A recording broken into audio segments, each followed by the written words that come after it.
mahasiswa Sistem Informasi dengan NIM 16 14 49 29 54. Di sini Pipit ingin mempresentasikan hasil tugas semester pendek perancangan basis data. Pertemuan ke-1. Ada data dan informasi. Menurut para ahli, menurut Turban, Aronson, dan Liang di tahun 2005, data dan informasi didefinisikan sebagai berikut. Data merupakan sesuatu yang menyangkut barang, kejadian, aktivitas, dan transaksi yang telah tercatat.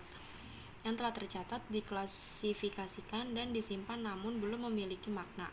Data dapat berupa nilai numerik, alfanumerik, gambar, dan suara.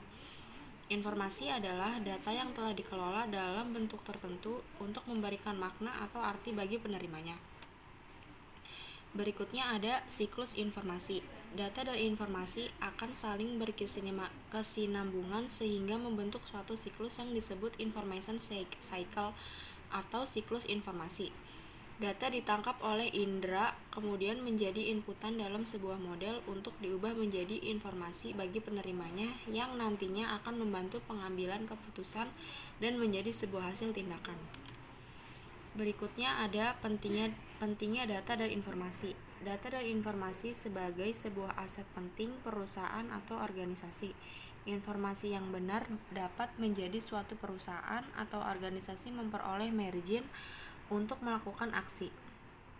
Data dan informasi sebagai salah satu parameter kemajuan perusahaan atau organisasi atau yang disebut maturity level. Pentingnya data dan informasi sebagai berikut. Ada masukan data, lalu proses model, lalu keluaran informasi, lalu penerima informasi atau user. Selanjutnya tindakan keputusan, hasil tindakan, balik lagi data ditangkap oleh indera. Sistem basis data dan sistem file. Pada sebuah institusi, data merupakan salah satu hal yang sangat penting. Setiap bagian atau divisi dari institusi memiliki data sendiri-sendiri. Tapi setiap bagian pun membutuhkan sebagai data dari bagian yang lain. Hal ini yang biasa dikenal sebagai syarat data. Setiap divisi memiliki aplikasi sendiri-sendiri dalam melakukan manipulasi dan pengembalian data tersebut. Selanjutnya ada sistem basis data dan sistem file. Gaya sistem pemrosesan file tersebut menyebabkan setiap data disimpan dalam bentuk record dalam berbagai macam file. Dilakukan aplikasi yang berbeda dalam melakukan pengambilan record dari dan penambahan record ke dalam file. Hal ini berlaku pada masa sebelum adanya sistem basis data. Sistem basis data dan sistem file menyimpan data dalam bentuk file yang berbeda-beda, memiliki kekurangan yaitu data redundansi dan inkonsistensi.